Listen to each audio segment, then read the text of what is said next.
नमस्कार दोस्तों, गुरु TV live में आपका स्वागत है। सहारा रिफंड पोर्टल पर जिन्होंने दावा किया है और भुगतान प्राप्त नहीं हुआ है, सभी को पता है कि डिफिशियंसी कम्युनिकेटेड जैसी समस्याएं प्रायः सभी को दिख रही हैं और भुगतान नहीं मिला है, कुछ ही मात्र भुगतान किया गया है। तो उसी संबंध में मैं कुछ महत्वपूर्ण जानकारी बताना चाहता हूँ जो मेरे पास सहारा इंडिया के मैनेजर द्वारा दी गई, उसी संबंध में मैं आपको बताना चाहता हूं। और एक ग्रुप पर भी लेटर जारी हुआ। कहने का मतलब जो डिफिशियंसी कम्युनिकेटेड दिख रहा है, शेयर मास्टर फॉर्म मांगे जा रहे हैं और वहां अपलोड नहीं हुए CRCS की साइट पे, तो उसी संबंध में मैं आपको पूरी जानकारी बताना चाहता हूं। सहारा के ऑफिस बंद हैं, सभी को पता है। फ्रेंचाइजी बहुत सी बंद हैं, रीजन वगैरह है जो वो खुले हुए हैं। अब प्रश्न उठता है कि मास्टर फार्म और शेयर फार्म है जो, या तो वह ब्रांच में रखे हुए हैं 2018 के बाद, और या फिर वह रीजन में 2018 के और पहले के हैं, तो रीजन या मंडल जहाँ भी रखे हों वहाँ रखे हुए हैं।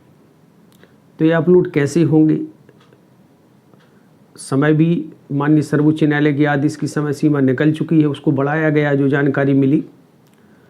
और यह बताया जा रहा है कि 19,999 तक के भुगतान है जो सुनिश्चित अभी किए जाएंगे, और जो भी उसमें डिफिशियंसी कम्युनिकेटेड है सहारा इंडिया की तरफ से, उसे ठीक की जाएगी। सहारा प्रबंधन द्वारा सहारा के एजेंटों से, जिन्हें फील्ड वर्कर कहते हैं, वह कार्यकर्ता हैं, उन सभी से निवेदन किया गया है कि आप लोग इस काम में सहयोग अवश्य दें, क्योंकि एजेंट बेरोजगार है और जो सहारा का स्टाफ है उसे सैलरी नहीं मिल रही है। सभी लोग अपने धंधे पानी में अपना कहना चाहिए रोजी रोटी चला रहे हैं। अब ऐसी स्थिति में सहारा प्रबंधन ने निवेदन किया है कि भाई आप लोग है जो सहयोग करें बिना तनख्वाह की। जी हाँ, इसमें मिलेगा कुछ नहीं, सहयोग करना पड़ेगा निःशुल्क, तभी जाके ये डिफिशियंसी कम्युनिकेटेड जो समस्या है वह सॉल्व होगी।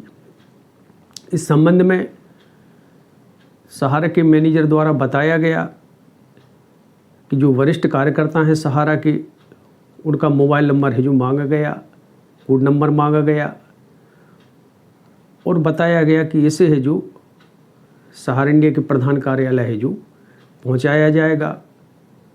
और जो कहना चाहिए एंड्रॉयड मोबाइल चलाते हैं, जिन्हें मोबाइल की जानकारी है, उनके लिए एक ऐप्स दिया जाएगा जिसके माध्यम से जो शेयर मास्टर फार्म है जो ऑफिस में रखे हैं अथवा मिसमैच है आदि जो भी है, उन्हें है जो ठीक किया जाएगा। और डायरेक्ट है जो वरिष्ठ कार्यकर्ता सहारा का कहना चाहिए एजेंट है, वह आपके डॉक्यूमेंट से जो स्कैन करेगा और है जो लखनऊ है जो प्रधान कार्यालय लखनऊ पहुंचाएगा। सहारा समूह की कोऑपरेटिव सोसाइटियों के जो ऑफिस बने हैं, स्कैन होकर जाएंगे वह कागज़, और उसमें संपूर्ण रूपरेखा बताई गई। अब प्रश्न उठता है कि अभी आचार संहिता लगने वाली है, अभी तक यह काम क्यों नहीं किया गया, अभी ही क्यों किया जा रहा है? तो यह तो मैं नहीं बता सकता, लेकिन हाँ, मैंने जब भी अपने चैनल के माध्यम से सहारा इंडिया के विषय में जो भी समाचार बताया, तो मैनेजमेंट ने उस पर ध्यान दिया और मैंने यह देखा है, क्योंकि मैंने कुछ दिन पहले बताया था कि शेयर किसी का लगा है, किसी और नंबर का लगा है, मास्टर किसी और का लगा है। तो अभी मैनेजर साहब द्वारा बताया गया और मैं उस नज़दीकी ब्रांच में भी गया था, तो वह त्रुटियाँ हैं जो 8-10 जो शेयर फॉर्म थी ना, गलत लगे हुए थे, और जब वह सही, अब वह सही हो चुकी है, मतलब जिसका मास्टर है उसी का शेयर है जो दिखने लगा है। तो इससे यह पता चलता है कि सहारा का जो मैनेजमेंट है या वह है जो काम कर रहा है, लेकिन शीघ्र गति में तो नहीं कर रहा है, गति स्लो है। लेकिन अभी जो जानकारी मिली है कि दिन रात काम चल रहा है और ये मास्टर और शेयर फार्म है जो अपलोड किए जा रहे हैं। यदि उसमें गलत है या मिस्टेक है तो उन त्रुटियों को भी ठीक किया जा रहा है और सहारा के फील्ड कार्यकर्ताओं से सहयोग मांगा गया है और उन्हें कोड नंबर आदि लेकर उन्हें एक ऐप्स दिया जाएगा। जो जानकारी मिली है उस ऐप्स के माध्यम से भी वह है जो दस्तावेज अपलोड कर 1 MB से कम में एक फोल्डर में उसमें स्कैन करते हुए एक फोल्डर बनाते हुए उसमें अपलोड करेंगे, वह डायरेक्ट है जो वहाँ पहुँच जाएगी और वह CRCS की साइट पर अपलोड हो जाएंगे, जिससे भुगतान की प्रक्रिया है जो सहारा रिफंड पोर्टल पर है जो कहना चाहिए शुरू हो जाएगी। इस संबंध में एक पत्र भी ग्रुप पर पड़ा था, उसे भी मैं बता देता हूँ। CRCS सहकारिता मंत्रालय के द्वारा वेब पोर्टल पर अपलोड किए जाने की संबंधित प्रक्रिया निम्नवत है। यह सहारा ग्रुप पर आया है और कहना चाहिए ये कौन सा मार्क फिना विभाग है उसके द्वारा है जो यह जानकारी है जो किसी ने ग्रुप पर डाली है। हालांकि मेरे पास तो मैनेजर साहब का फ़ोन आया था और उन्होंने मेरा कोड नंबर और मोबाइल नंबर लिया और उन्होंने यह सब रूपरेखा मुझे बता दी थी, लेकिन मैं इस पत्र को भी आपको बताता हूँ। सर्वप्रथम जिन कार्यकर्ताओं के पास एंड्रॉयड मोबाइल है तथा वह उक्त प्रपत्रों को स्कैन करना चाहते हैं तो उनको अधिकृत करने के लिए उनका विवरण, मोबाइल नंबर एवं कोड सहित मार्क फिना विभाग को भेजा जाएगा।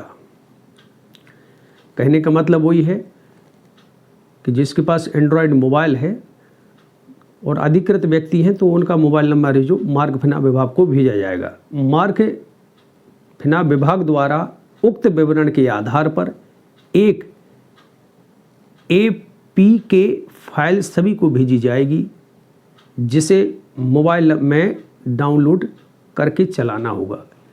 APKS यानी कि गूगल एंड्रॉयड ऐप्स जो फाइल है जो वो भेजी जाएगी।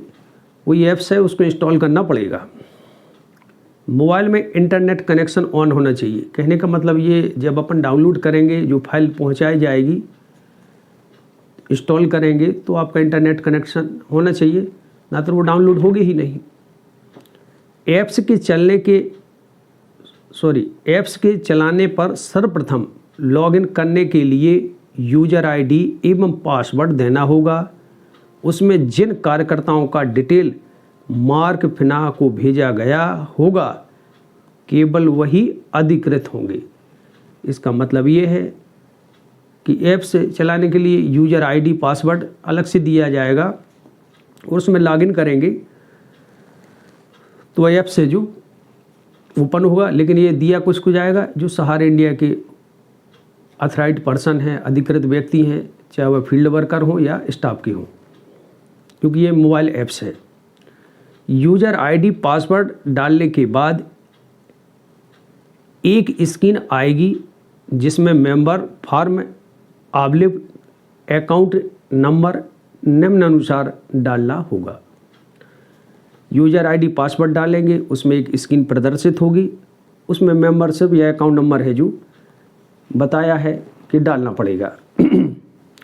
जिन मेंबरशिप फॉर्म में सोसाइटी तथा अधिकृत व्यक्तियों का मोहर नहीं लगा है उसमें M अक्षर के साथ मेंबरशिप नंबर लिखना होगा। यानी जिसमें है जो सोसाइटी की सील लगी है, कहीं बहुत सी देखने को आया कि सहारा इंडिया की सील लगा दी, सोसाइटी की नहीं लगी है, तो इनका मतलब उसमें M अक्षर से है जो मेंबरशिप लिखना होगा। जिन मेंबरशिप फॉर्म में सोसाइटी तथा अधिकृत व्यक्ति की मोहर लगी है उसमें FM अक्षर के साथ मेंबरशिप नंबर लिखना होगा। इससे भी स्पष्ट है कि जिसमें लगी है उसमें FM जोड़ना पड़ेगा जो मेंबरशिप की ID है। खाता संख्या स्कैन करने की स्थिति में FA अक्षर के साथ खाता संख्या लिखा जाना है। जब हम खाता संख्या जो मास्टर फॉर्म में जो स्कैन करेंगे तो FA अक्षर के साथ ही जो लिखा जाना है। उपरोक्त प्रक्रिया के तहत मेंबरशिप नंबर तथा खाता संख्या डालने के उपरांत कैमरे के आइकन पर क्लिक करके कैमरा अथवा गैलरी का ऑप्शन आएगा, जिसमें कैमरे का ऑप्शन सेलेक्ट करके प्रपत्रों की फ़ोटो खींचना है। ये तो सिंपल बात है, सभी को पता है। कैमरा खुलता है, चाहे कोई स्कैनर डाउनलोड करें तो उस प्रपत्र को फ़ोटो लेनी पड़ेगी, स्कैन करना पड़ेगा। तो शेयर के साथ में जो भी KYC है वह देनी पड़ेगी, मास्टर फॉर्म के साथ KYC उसको भी अपलोड करना पड़ेगा। यदि मेंबरशिप फॉर्म की फ़ोटो ले रहे हैं तो मेंबरशिप एवं उसके साथ प्रपत्र यदि उपलब्ध हो तो एक एक कर फ़ोटो खींचना है। ठीक। यदि अकाउंट ओपनिंग फॉर्म की फ़ोटो ले रहे हैं तो फॉर्म की दोनों तरफ यानी कि आगे की और पीछे की फ़ोटो एवं उसके साथ के प्रपत्र यदि उपलब्ध हैं तो एक एक करके फ़ोटो खींचना है। कहने का मतलब ये है कि जो मास्टर फॉर्म है उसको विधिवत भर लें, मतलब भरा तो पहले से ऑफिस में रखा होगा। यदि ऑफिस में वह फॉर्म वगैरह उपलब्ध हैं, बंद है और स्टेशनरी, क्योंकि बहुत से मैनेजर लोग घर पे रखे हैं, ऑफिस से सामान उठा लिया है, तो कहना चाहिए वहाँ से संपर्क करते हुए उसको सही तरीके से जो मास्टर फॉर्म को आगे पीछे दोनों तरफ स्कैन करना है, फ़ोटो लगाना है और KYC है जो उसमें लगा कर है जो अलग अलग है जो फ़ोटो खींचना है और एक फोल्डर बनाना है। यदि काउंटर ओपनिंग फॉर्म की फ़ोटो ले रहे हैं तो मेंबर ले रहे हैं तो दोनों तरफ की आगे पीछे की फ़ोटो एवं उसके साथ के प्रपत्र यदि उपलब्ध हैं तो एक एक करके फ़ोटो खींचना है। ठीक। प्रपत्रों की फ़ोटो खींचने के उपरांत सबमिट बटन पर क्लिक करना है। इससे आपके द्वारा खींचा गया फ़ोटो साफ सुथरा मुख्यालय के सर्वर पर आ जाएगा। फ़ोटो खींचते समय इस बात का ध्यान रखना है कि इमेज सीधी, साफ सुथरी एवं स्पष्ट हो एवं इंटरनेट कनेक्शन ऑन होना चाहिए। सबसे बाद में जो फ़ोटो खींची जाए वह फोल्डर में सबसे ऊपर आएगी। एक साथ काफ़ी इमेज आ जाने पर पूर्व की इमेज को फोल्डर से हटाया जा सकता है। यदि एक साथ इमेज आ गई है तो उसको हटा भी सकते हैं। उपरोक्त दिए गए बिंदुओं के आधार पर आपके एरिया मंडल के अधीनस्थ अधिकृत कार्यकर्ताओं के माध्यम से जल्द लंबित इमेज को अपलोड कराने की व्यवस्था सुनिश्चित करें। CRCS कंप्लायंस टीम द्वारा जारी। यह एक पत्र है जो ग्रुप पर आया। ये सही है या गलत ये तो मैं नहीं बता सकता हूँ, लेकिन ये जानकारी ग्रुप पर आई। लेकिन जो मैनेजर साहब आए उन्होंने फ़ोन लगाया और मुझे जानकारी यही सब बताई। तो कहने का मतलब है कि ये जो डिफिशियंसी है, कम्युनिकेटेड जैसी समस्याएं हैं, मास्टर शेयर फॉर्म अपलोड नहीं है, तो इस पर सुधार कार्य चल रहा है। जो जानकारी प्राप्त हुई और क्योंकि हम लोगों को भी कोड नंबर और मोबाइल नंबर मांगे गए तो वो दिए हैं। अब प्रश्न उठता है कि अभी तक यह क्यों नहीं किया गया और यह कब तक होगा, तो इस विषय में तो नहीं बता सकती। और यह सेवा निःशुल्क है। अभी एक व्यक्ति कह रहे थे कि भाई शेयर मास्टर कहना चाहिए स्कैन वगैरह कराने में फ्रेंचाइजी 100 रुपये मांग रहे हैं, तो स्वाभाविक है कि मांगेंगे, क्योंकि उनकी वो तो सैलरी पर थे, मैनेजर सैलरी पर, एजेंट का काम तो कमीशन बंद हो गया, काम बंद हो गया, बेरोजगार हैं, स्वयं का पैसा फंसा है, जमाकर्ताओं का फंसा है। और फ्रेंचाइजी गार्जियन है तो वो भी क्या काम बंद हो गया, बेरोजगार है। अब काम करना है तो वो पैसा कहाँ से लाएंगे? वो तो स्कैन काम जहाँ से भी आप कराएंगे उनको देना पड़ेगा, जो भी उचित होगा वो आपको देना पड़ेगा। 1 है, 2 है, 3 है, 10 है, उस हिसाब से जो भी मार्केट का पैसा लगता है वह तो देना पड़ेगा। फ्री में थोड़ी कोई करेगा। अब गलती किसी की रही हो, ये तो गलती तो है ही, गलती ना होती तो ये 12 साल से केस ही क्यों चलता। यह तो एक बात सुनिश्चित है, यदि हम गलती को देखेंगे तो इसी तरह 10-20 साल निकल जाएंगे। तो वर्तमान में ये है कि जो बोला जा रहा है, यदि सहारा रिफंड पोर्टल से भुगतान चाहिए है तो वह करो, और नहीं चाहिए है तो कोई बात नहीं, जो भी आप रास्ता अपनाना चाहें आप स्वतंत्र हैं। ये तो पत्र आया और उन्होंने भी हमसे भी यही बोला कि आपकी इच्छा, आपको चाहिए है तो आप अपना मोबाइल नंबर वगैरह दे दो, कोड नंबर दे दो, तो भाई आपका पहुंचा देंगे, आपको मिल जाएगा, तो आप अपने जमाकर्ताओं को करा दो। जो भी सहयोग चाहिए है, स्टेशनरी वगैरह जो कुछ है तो ऑफिस में है, घर पे रखे हैं या जहाँ भी रखी है तो वहाँ से मिल जाएगी। नहीं करना है तो जब जहाँ से लेना हो, जो उचित हो तो वो करो, क्योंकि अब हाई कोर्ट में तो हम लोग पहले ही जा चुके हैं, आदेश भी हो चुका है। तो मैंने कहना चाहिए जब भी सहारा के संबंधित वीडियो बनाता हूँ तो उस पर है जो ऐसा नहीं है, एक्शन होता है और फ़ोन भी आते हैं, जानकारी भी डाली जाती है, वो बताते भी हैं कि ऐसा है और बोलते हैं इस तरह आप नहीं करा करो। हमने बोला भाई हमारा उद्देश्य यही है, क्योंकि मैं स्वयं वैधानिक परिवेश में वर्तमान में काम करने लगा हूँ, तो मैंने कहा कि भाई हमारा उद्देश्य यही है कि हमारे जमाकर्ताओं का भुगतान हो जाए और जो हमारा फ्यूचर फंड डला है वह मिल जाए, और हमारी सहारा इंडिया से कोई दुश्मनी थोड़ी है। और कुछ लोग कहते हैं आप सहारा प्रमुख पर कुछ नहीं बोलते, क्योंकि मैं इसलिए नहीं बोलता क्योंकि मुझे पता है कि सहारा प्रमुख गलत नहीं थे। उनके जो चाटुकार थे ओपी श्रीवास्तव जैसे, इन लोगों ने ही सहारा इंडिया का सत्यानाश किया है। अब कुछ चीज़ें हैं कि यदि मैं उनको कहूँगा तो ये गलत होगी, लेकिन इतना ज़रूर है कि सहारा प्रमुख के बारे में मैंने आज तक ना गलत बोला है और ना बोलूँगा, क्योंकि मैं जितना उनको जानता हूँ उन्होंने जो भी किया अच्छा किया गलत किया, उनका हाथ नहीं था। जितना कि जो वर्तमान में ओपी जैसे व्यक्ति बैठी है, शुरू से ही इन्होंने किया। जब भी उन्होंने भुगतान देना चाहा इन्होंने नहीं देने दिया, जिसका परिणाम यह हुआ कि रॉयल्टी बढ़ती गई। और आज है जो सभी लोग हैं जो मारी मारी फिर रहे हैं, वही एजेंट हैं जिन्होंने 2000 रुपये से संस्था को आज 10 लाख करोड़ तक पहुंचाया।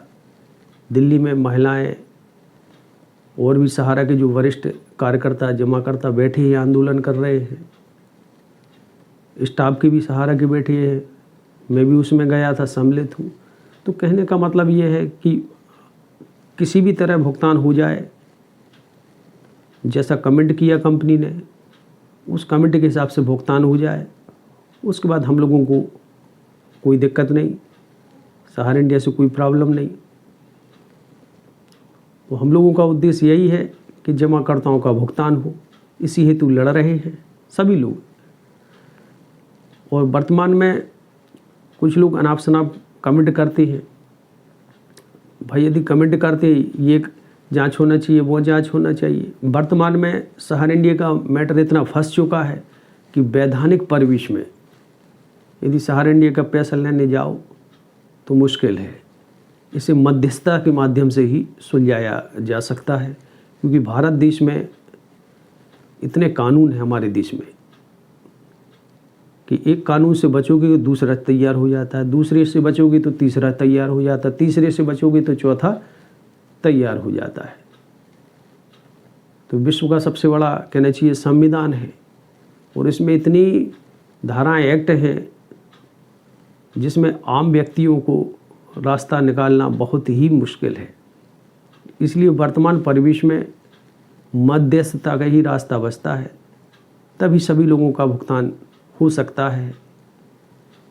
और यदि हम टांग खींचते रहेंगे ये वो, तो मुझे नहीं लगता कि भुगतान आसान तरीके से हो पाएगा, क्योंकि तो लड़ तो रहे हैं 6 साल से, तो मैं ही संघर्ष कर रहा हूँ। अब 10% ले लूँ 20 ले लूँ तो इसमें तो कोई नहीं मानेगा, पैसा तो पूरा चाहिए है। और कहने का मतलब ये है कि भ्रम भ्रांतियों में ना जाएं। यदि आपको पैसा चाहिए जहाँ से भी जो भी चाहिए, मैं ये नहीं कहता आप सहारा रिफंड पोर्टल से लो या सहारा इंडिया से लो या कार्रवाई करते हुए लो, लेकिन वर्तमान परिवेश में मैं यही कहूँगा कि सब लोग हैं जो बहुत परेशान हो चुके हैं और सभी लोग चाहते हैं कि भाई उनका भुगतान हो जाए। तो मेरे पास जो जानकारी आई थी तो मैंने आपको बताने का प्रयास किया। आशा करता हूँ यह जानकारी अच्छी लगी होगी। यदि जानकारी अच्छी लगी हो तो वीडियो को लाइक व शेयर करें, चैनल को सब्सक्राइब करें। जय हिंद, जय भारत।